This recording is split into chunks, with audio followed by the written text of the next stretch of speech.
Okay, good luck with the slow descent into madness.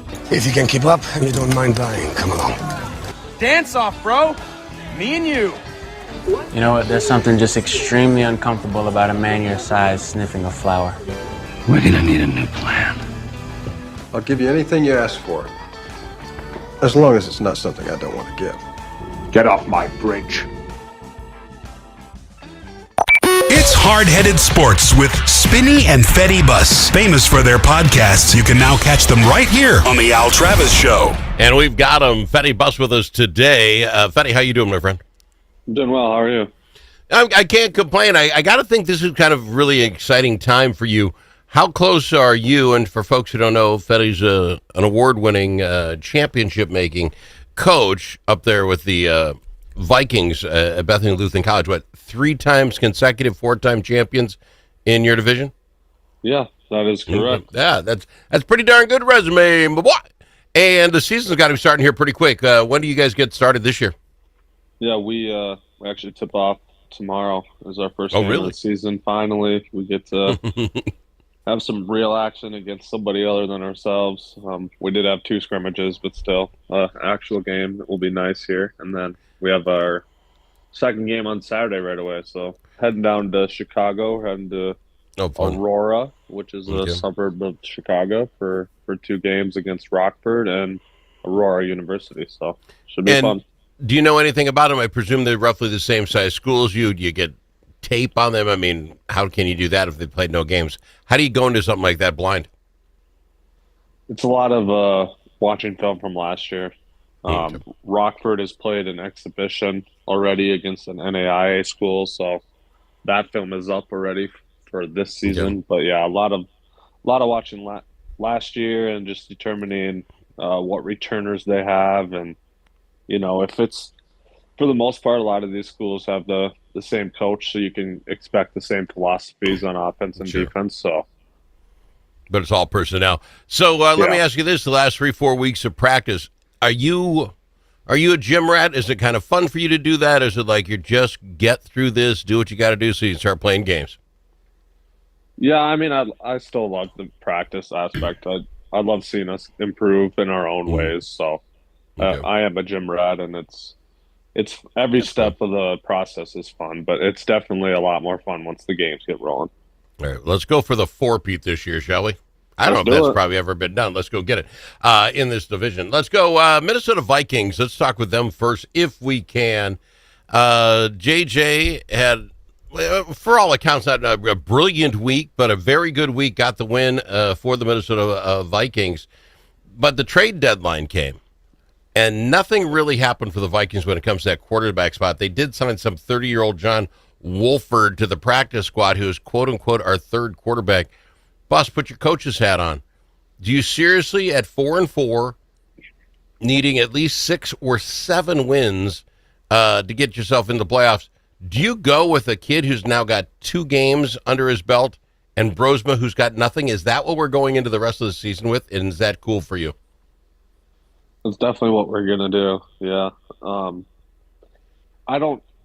It's not like there was a quarterback really available at the trade deadline either, so there's that aspect, and I think you just got to let JJ just continue to improve and get better. Like you said, at 4-4, we probably need 6 more wins. I think you got to get 10 wins to probably get into the playoffs. So I didn't want us to make any splash moves at 4-4, if I'm being completely honest. So I think, JJ, he's shown some glimpses. Obviously, he's been terrible at parts too, but that's kind of what you should expect from a 22-year-old. So I think he'll continue to improve as the season goes on.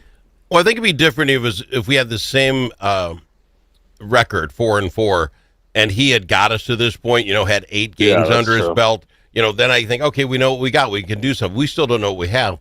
What are your thoughts about the Ravens coming up on Sunday? It's a very important game for both teams, right? It's a home game. Yeah. I think we can win the game. I'm going to take the Vikes. It's going to be a homer here, but it's going to be tough since they have Lamar back. They actually are full roster, and a lot of their other guys that have been out missing games are healthy and back too. So it's going to be tough because they're a hungry team. They absolutely need this win with their I think they started like 1-5, 1-6, maybe even. Yeah, But they're still surprisingly in the playoff hunt in the NFC North or the AFC North. So they're hungry and they need this win just as much as us. So it's going to be two hungry teams battling each other. I think it'll be a good game. So you got a number. It's going to be high scoring, low scoring. You get Lamar in there. If we're going to have to keep up, I think you're going to think it's a high score. I think our defense is going to step up, make plays, take Derrick Henry out of it a little bit, make Lamar beat us with the throw, which he's very capable of doing. But I think our defense comes up big, kind of like it did last week. I'm going to go 27-24 Vikings. Oh, I love that. Okay, I can live with that. Although be chewing on the end of that cigar till the end of the game. Now let's just jump out two more ahead of you because again they need their win in the AFC North. We sit here with the Bears and Packers looking ahead of us. What are your thoughts on us being able to win those two games? Because again, that's in your division. That catches us up. That puts us at the top, and all the tiebreakers. Can they beat the Bears and the Packers? This team you saw last week. I actually think we can. I mean, especially considering the Packers not look good the last however many weeks. I mean, they choked the game last week. They lose to the Browns. They have the tie with the Cowboys. Mm-hmm. Like, these are not good teams that are competing against the Packers. So I think we definitely have a chance. And then the Bears have a solid record. I just still don't think they're that good of a football team. So we've already beat them once. I think we can beat them twice. All right, well, let's throw it out. New York is at Chicago, the Giants. The Bears are a 4.5-point favorite. You good with that? You think the Bears win? The Bears will likely win, yes. The Giants are just ravaged by injuries. They've got Detroit actually beating Washington, and Washington by almost 9 points, 8.5. You good with that as well? Yeah, that spread's probably a little too high, but I could see it happening. Jay Daniels out for the season with his dislocated shoulders or his elbow, whatever it was. So, and Monday Night Football is Green Bay at home against Philadelphia. They've got Green Bay winning that. You sit here. We have the ability. I'm sorry. Okay, you are winning that game. Okay, because I'm sitting here going, okay, if you're going to give these by the brilliant minds that come up with these numbers, then we have to win our ball game, right? Just to stay in that one game back mix before we take them each on. They've got each of our division folks winning, or every one of the division folks. That's not good. Yeah, we definitely have to win. Obviously, this past week helped beating the Lions and the Packers going down too. I think the Bears will probably win. The Lions are for sure going to win. There's no way they lose to Marcus Mariota and the Commanders. But I think the Packers are going to lose to the Eagles. I'd be shocked, honestly, if they beat the Eagles. All right, fair enough. One last thing was just the Minnesota Vikings. Have you read all this, that Van Ginkel's very upset about this block in the quote-unquote back? It was cheap shot. He wants the NFL to look at it. I saw it during the game. I'm like, I don't even know if I would have called a penalty on it because it seemed like he came in semi-sideways, but okay, they give the penalty. I don't know. It looked like a football play. I'm thinking we're whining. I didn't even see that. Yeah, I'm surprised that he's still mad about it days later here. And it was funny is they push him down sideways. By the time he gets up, that's where the play was at. And he made the tackle for a 2-yard loss. Still whining about it, like somehow this guy should be ejected for some crappy play. And I watched it. I saw it. They replayed it. I'm like, I didn't see nothing. I actually saw the replay again this morning. Still a nothing burger for me. But anyway, we can stop whining. All right, let's do this. Let's go to break. Of course, Bus, big basketball coach, got lots to talk about with your Minnesota Wolves. We'll do that right after this on the Al Travis Show. Tired of one-sided media and divisive noise drowning out your conservative values? Take back the conversation with Braver Angels. Join a grassroots movement to restore civility and find common ground without compromising your principles. As a conservative, your voice matters. Share your perspective on issues like immigration and public health in Red-Blue workshops and help rebuild trust in our great nation. Be a leader in depolarizing America. Sign up for free at mn.braverangels.org. Braver Angels, where conservatives, liberals, and independents unite for a stronger republic. If it's your turn to host a game, Grandpa's Barbecue suggests you try something different. Put out the perfect barbecue flavor of Grandpa's Barbecue. Add it to your ribs, dip the meatballs, or drench your wings in the original flavor of Grandpa's Barbecue. It isn't too hot or spicy, fruity or smoky or whatever. Grandpa's Barbecue. Available in select stores and online at grandpasbarbecueshop.com. If you could save a life, would it be worth 60 minutes of your time? SAVE, Suicide Awareness Voices of Education, wants you to know that you can save a life. The One Step Ahead online suicide prevention training teaches you the 4 easy steps to talking to a friend, coworker, or family member about suicide and how you can give them the help they need. Best of all, the training is free. To sign up and take the training, go to save.org/one-step-ahead. That's save.org/one-step-ahead.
It's nice to know a guy that knows a guy. Al Travis.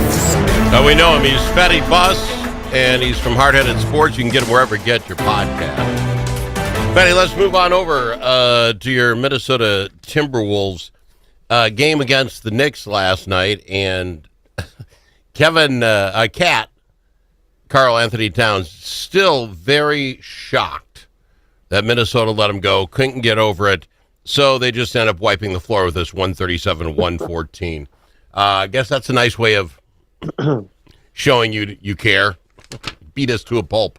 Thoughts on your Timberwolves?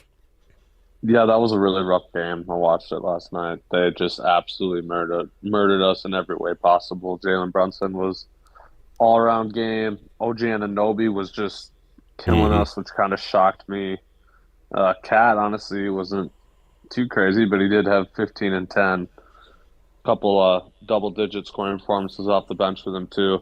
Our defense is, that's obviously the biggest issue right now. 137 points allowed. You're pretty much never going to win a game if you allow that many points. So, but what is that, Buzz? You teach this sport for a living, and when I was coaching my kids, defense to me is nothing but, there's some thought behind it, but it's attitude.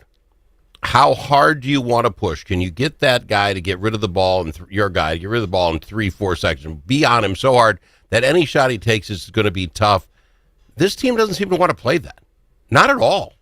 It's a mental game, isn't it? What do you think? Tell me about your D. How you motivate guys? Honestly, I agree with that. It's a lot of mental focus issues right now, which is not uncommon for our Timberwolves over the past however many seasons. I feel like we always talk about this early in the season with the Wolves, just these mental lapses where they'll play 8 of the 12 minutes of a quarter really well, but that 4 minutes just kills us. 4 minutes each quarter, that's 16 minutes of the game, roughly, 16, 20 minutes of the game where we're not fully engaged on the defensive end, and that just continues to kill us. So we gotta put together a full 48 minutes, and we have yet to do so. Okay, so is what we hear then lip service? The coaches see the same thing you do, Is it them not getting the time, not reminding him, not getting him refocused? You see a guy like Ant, who wants to be one of the greatest players of all time, and maybe he could be, but he said he was going to go out last year. He was going to get better. He was going to focus on the defense. Now, he was back yesterday, but he doesn't. He even seems to fall off. How do you teach focus? These are highly paid players that want to get better in every aspect. Go hire a mental coach? What do we got to do? It definitely starts up top with leadership. So coaching, something needs to change with the coaching for sure. Trying to get these guys motivated in some sort of way. But it ultimately will fall on the leaders of the team, the players. Julius Randle, Anthony Edwards, Rudy Gobert, Jaden McDaniels.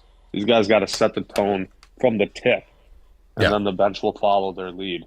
It definitely falls on the leaders of our team, especially Anthony Edwards. So he's really got to set that tone. He's really got to get guys motivated so we can get this thing rolling. Well, I don't want to be Mr. Negatrometer because I do have positivity. I think in this absence, the 4-game absence of Ant, we saw Julius Randle go back to that number one spot, right, where he used to play. He was the number one guy. He scored his 30 last night. Ant came back. I don't know if he was worried about the hammy or not. Did not have a good game for Ant. He had 15 points. I think Julius Randle, and I'll rip on Nas, love Nas, don't get me wrong, slow start this year so far, even coming off the bench. I don't know. Nas has been terrible this year. Yeah, and why he'll come back. I love the cat, but he's not there. You look at this idea that we don't seem to know who to start at the point, right? DiVincenzo loses the ball a lot. Now, he scored some points last night, so you put, what's his name on the bench? Mike. You put Conley on the bench, to start. Now you're getting more turnovers, but at least he's not scoring any points. This team just seems not even be filling their own roles. Does that make any sense? No, I completely agree. Every single player has to improve, honestly. Julius Randle has been by far our best player so far. He's playing at an all-NBA level. He's been terrific and honestly carrying our team so far this season. Everyone else needs to step up, especially our point guard play. I don't know why. He must clearly just not be ready, Dillingham, because we're literally playing Bones Highland over him. So I don't know what he's doing at practice to not get the trust of the coaching staff. I don't know if it's the defensive thing where he continues just to get murdered on the defensive end anytime he's in the game. I'm assuming that's why. Okay. We need a point guard drastically too. But Nas is another one that deserves to get called out because if I had to give him a grade for his performance thus far, it would be an F. Yeah, I completely agree. Now, talk me through. I mean, we're hanging, if you will. The Timberwolves are 4-4, 500 ball. They're 8th in the league. We're only 8 games. We're 1/10 through the season. This is not panic time. However, you're looking at Oklahoma City Thunder going 8-1, right? I mean, they're just crushing everybody, and their main players aren't playing. Some of them, but our next set of games is Sacramento, and Utah. Teams underneath us. Are these 4 games back to back to back before we take on Denver all winnable for us? I mean, I would say, we have the talent, right? So I would say any game is winnable for the Timberwolves. Obviously the Jazz Kings. I mean, geez, if we don't go 4-0 against these bottom feeder teams, the NBA, especially the Jazz, the Kings, they have Levine, Sabonis, and DeRozan. They got some talent, but their talent doesn't really mesh very well together.